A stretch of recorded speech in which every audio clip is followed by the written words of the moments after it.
Mr. Kirk, we have some few questions catch you for later, our guys. See you tomorrow. See you tomorrow. team project. So, Okay. as an economic teacher, what is your opinion of homelessness? And do you think the younger generation are aware of the consequences of homeless? My opinion of homelessness is that inevitably in any system there will be some people that are homeless. I think that governments and economic systems can try to reduce homelessness, but to totally eliminate it would be very expensive. You in economics, you think about trade-offs, and at what cost could we eliminate all homelessness? Like, would we have to build less schools? Would we have to build less hospitals? Because there's a finite amount of resources in the economy. How much is allocated to homelessness is an important question that every society needs to decide. But I think in every society there's homelessness. There's people who have drug dependency issues and mental illness problems and have issues keeping a residence that way, keeping employment. So certainly reduction of homelessness I think is a laudable goal and even an achievable goal, but completely eliminating it I don't think, maybe cost prohibitive in the long run, would not be beneficial to a society. Alright. So moving our second question, what do you think is the main reason homelessness people are still homeless worldwide? I honestly don't know. I would think that in some cases it's a lack of employable skills, in some cases a lack of education. Often it's I would imagine it's drug dependency or some kind of mental illness, but not always. I think that's kind of a default people think of. So I mean I don't know why they're so homeless. Certainly those things would be involved to some degree.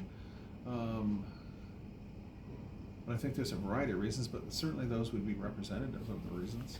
I think it may depend on individuals. Alright. So on to our third question. What could be the causes for the factors? Like, it's like an open question. So think about the poverty, scarcity, the other factors in Hong Kong. Okay. Hong Kong is a high density city with very expensive real estate.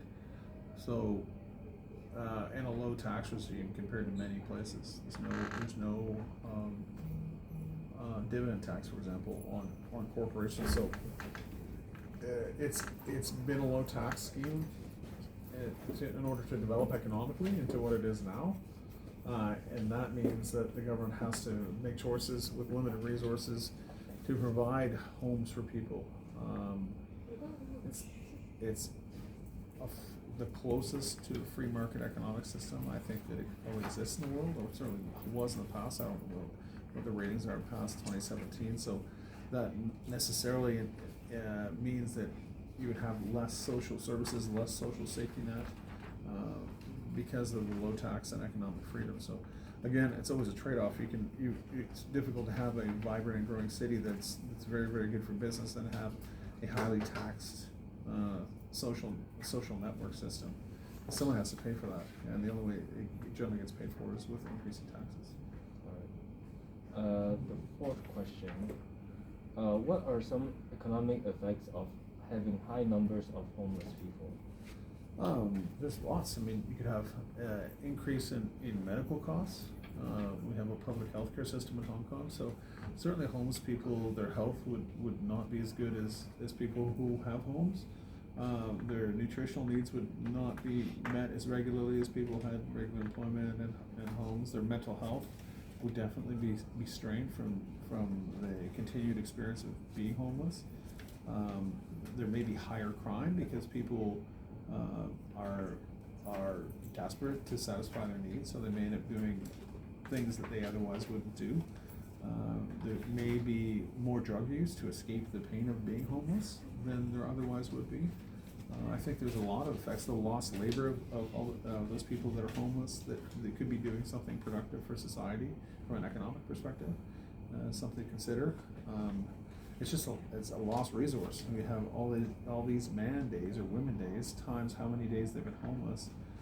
Is a lost resource that they don't benefit from and society doesn't benefit from. So, it's something that's worth exploring and working on to try to get to an optimum level. I don't think you could, like, eliminating crime completely. I don't think the theory of eliminating crime completely is a great idea until you start to really look at what would it take, what the costs associated with doing that would be exorbitant. And I think the same is true with homelessness, but certainly it's something that should be done. More improvements can be made, and you can get increasing returns on your investment, certainly to a certain point with homelessness.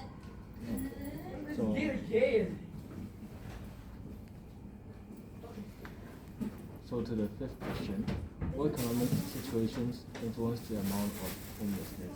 If based on, like, because you're an economic teacher, what would you do with this? So, if the economy is an economic recession, we have 2 consecutive quarters of GDP shrinkage. If the country's in a deep recession or global recession, there's less economic activity, there's less currency flowing around, people have less money, spend less money, earn less money, taxes are lower, and the government has less resources with which to do the things it needs to do, including taking care of homeless people. Even worse, if more people aren't employed, the governments typically have to pay out money instead of receive money from taxpayers. They're benefit receivers instead of taxpayers. So I would guess that economic recession is probably the biggest factor in that. All right. On to our sixth question. Based on our research, we find that social instability is one of the consequences of economic deprivation. Do you think it applies in Hong Kong, and what's your opinion about it? Of social instability? Yeah. I think Hong Kong is a socially unstable place. Is that what you're asking? Mm-hmm. Because of homeless. I wouldn't say. I think it's. I mean, the question is asking, does the Hong Kong is highly influenced on the social instability aspect by homelessness? I mean, as you know that Hong Kong have a lot of homeless people. Is the social stability influenced by it or not?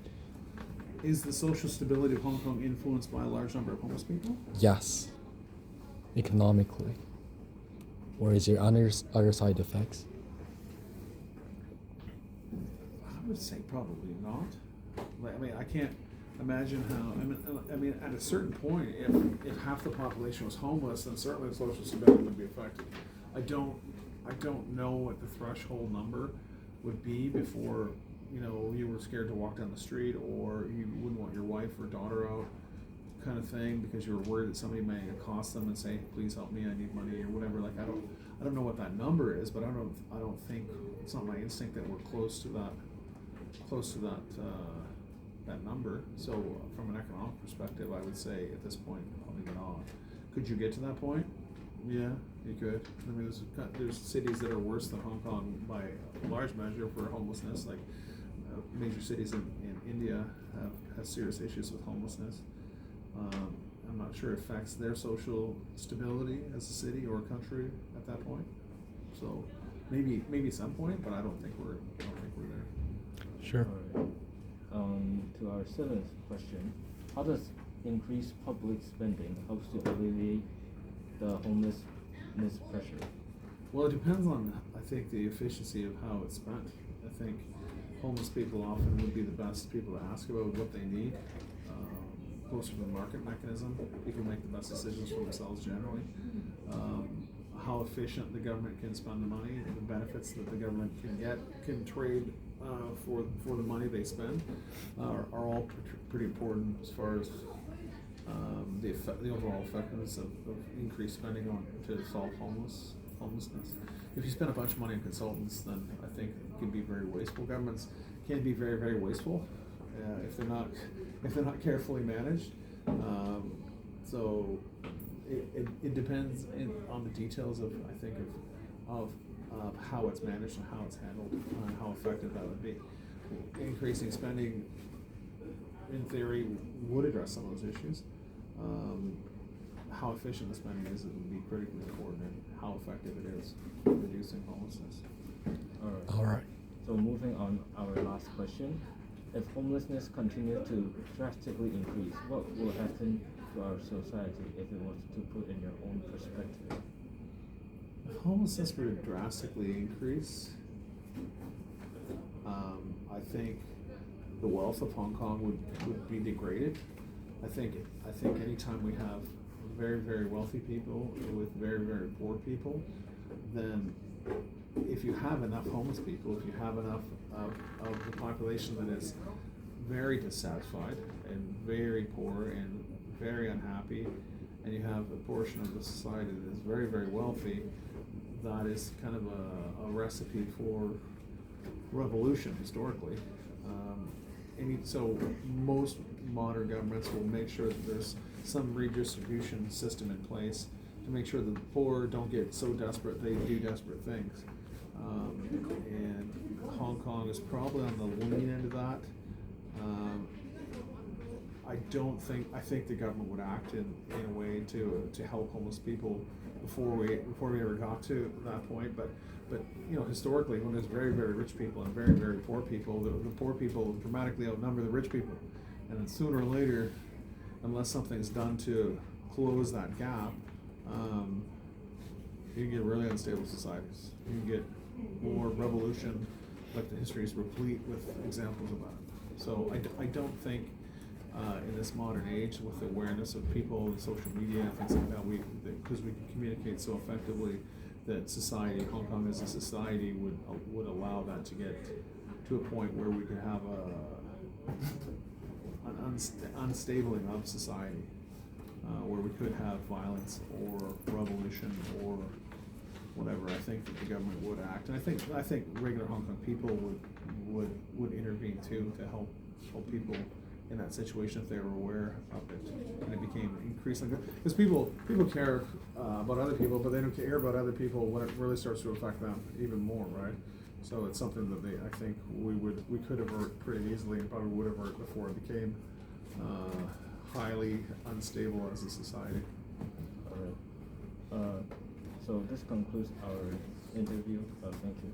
Thank you very much. Thank It's you. a pleasure, gentlemen.